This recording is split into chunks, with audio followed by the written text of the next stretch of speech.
नमस्कार दोस्तों, स्वागत है आपका फिर से एक बार धनतेरस के लिए। आज का जो मैं वीडियो बना रहा हूँ, आप सभी को धनतेरस के बारे में पहले तो दीपावली और धनतेरस की बहुत बहुत आपको शुभकामनाएं। दोस्तों, जैसा कि आप सभी जानते हैं कि धनतेरस के दिन अगर हम सोना चांदी या पीतल के या स्टील के किसी भी तरह के बर्तन खरीदते हैं तो बहुत शुभ होता है। और ये हमारे लिए, हमारे देश में हजारों साल पुरानी परंपरा है कि धनतेरस के दिन अगर हम पीतल या स्टील के बर्तन खरीदें या सोना चांदी के कोई भी बर्तन या चम्मच गिलास कुछ भी खरीदें तो हमारे घर में लक्ष्मी जी का स्थायी वास होता है। और ये बात अक्षर अक्षर सत्य है। परंतु अब इसके पीछे का लॉजिक आपको समझना भी बहुत जरूरी है। जैसे कि अब जितने भी एस्ट्रोलॉजर्स होंगे वो सभी धनतेरस पर वीडियो बनाएंगे, पर मैं अपने व्यूवर्स का जो काम करता हूं उनका ब्रेन वॉश होने से बचाने का कार्य करता हूं। वीडियो मैं भी बना रहा हूं, परंतु जो मैं वीडियो बना रहा हूं वो आपका इस अंधविश्वास को दूर करेगा और इसके पीछे की सच्चाई भी आपको बताएगा। पहले जमाने में दोस्तों बहुत गरीबी हुआ करती थी। लोगों के पास कुछ खास प्रॉपर्टी वगैरह नहीं हुआ करती थी। बर्तन ही उसकी असली संपत्ति लोगों की हुआ करते थे। तो इसलिए जो बड़े बुजुर्ग थे उन्होंने कहा कि धन एक दिन ऐसा बना दिया, उसको भी एक त्योहार के साथ जोड़ दिया गया कि इस बहाने से ही सही लोग बर्तन खरीदेंगे। और जब बर्तन खरीदेंगे तो बर्तन बेचने की जो परंपरा होती है वो हमारे यहाँ पर, हमारे सनातन धर्म में नहीं मानी जाती। तो ये कहते हैं कि इंसान मर भी जाए तो अपने बर्तन को कभी नहीं बेचना चाहिए। जैसे हमारे घर में ना इतने सालों से बहुत सारे बर्तन इकट्ठा हो रखे थे, तो मैं अपनी मम्मी को कहता था कि माता श्री, आप जो है ये सारे बर्तन उठा करके फेंक दो या किसी को दे दो, ये बर्तन हमारे यूज के ही नहीं है। वो कहते नहीं, ये बर्तन जो होते हैं ना हमारी असली संपत्ति होते हैं, क्योंकि ये बड़े अपने बड़ों से, वो अपने बड़ों से सुनते आ रहे हैं। और ये बात सच्चाई है, उस जमाने के हिसाब से तो बिल्कुल सत्य है। परंतु इसका आध्यात्मिक जगत से कोई रिश्ता नहीं है कि जो है माँ लक्ष्मी जो है उससे प्रसन्न होती है। अब माँ लक्ष्मी जो बैंक में होती है और या जो कैश के रूप में होती है या सोना चांदी पीतल और तांबा के रूप में होती है वो अवश्य प्रसन्न होती है। अगर आप धनतेरस को क्या किसी भी दिन आप बर्तन खरीदते हैं तो पहले जमाने में क्या होता था, अब जो स्टील या पीतल होता था, मान लो उस समय 5 रुपए किलो हुआ करता होगा या 10 रुपए किलो हुआ करता होगा, आज वो बर्तन 300 रुपए किलो है। तो सोचो एफडी से भी कितने गुना ज्यादा आपको रिटर्न्स उस पे आपके बर्तनों ने दे दी। जिन लोगों के अपने बड़े बड़े घर हैं, उनके घर में बहुत बड़े बड़े पतीले और कढ़ाइयां और सब कुछ अपना ही वो लोग खरीद कर रखते हैं।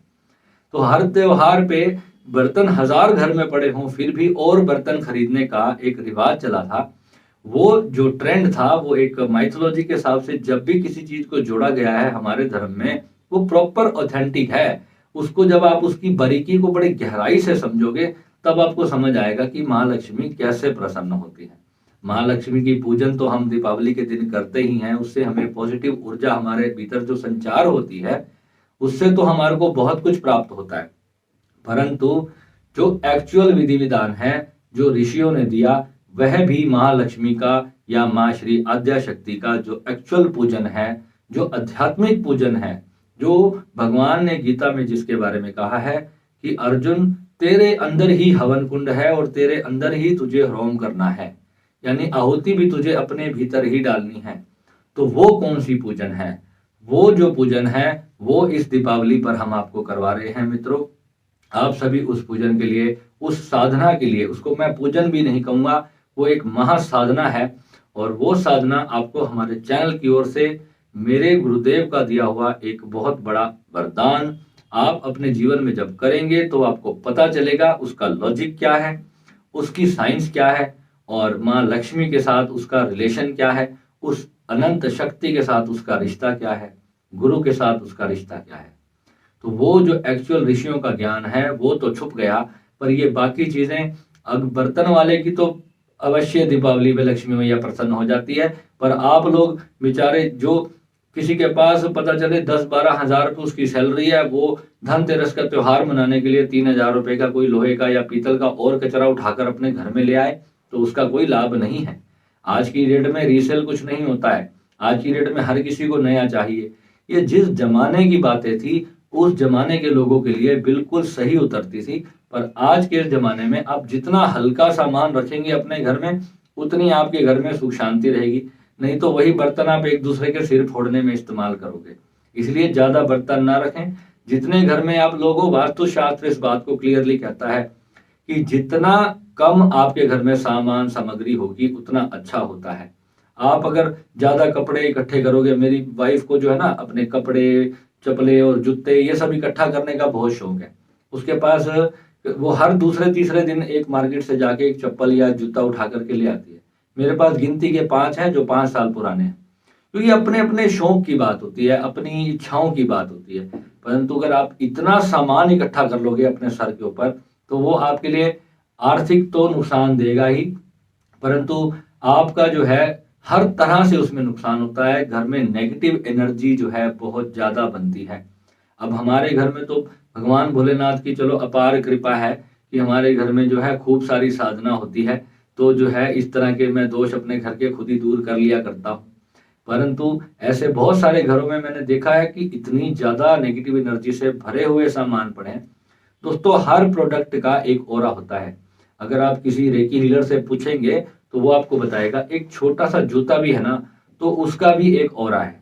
अगर वो जूता जो है कहीं पॉजिटिव जगह से आ रहा है तो वो घर में पॉजिटिविटी लेकर आ रहा है। अगर वो नकारात्मक कहीं जगह से आ रहा है तो वो आपके घर में नकारात्मक एनर्जी को लाके छोड़ देगा।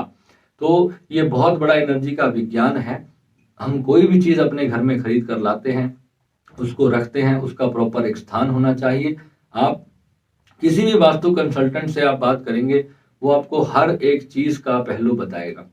मैं अपनी लाइफ में स्पिरिचुअलिटी को छोड़कर और अन्य किसी बात पर विश्वास नहीं किया करता था। और मैंने क्या पाया कि बिजनेस में मेरा नुकसान हुआ बहुत बड़े लेवल पर, क्योंकि मैं हर चीज का निरादर किया करता था। मैं अपने आप को बहुत ज्यादा ज्ञानी मानता था एक समय तक।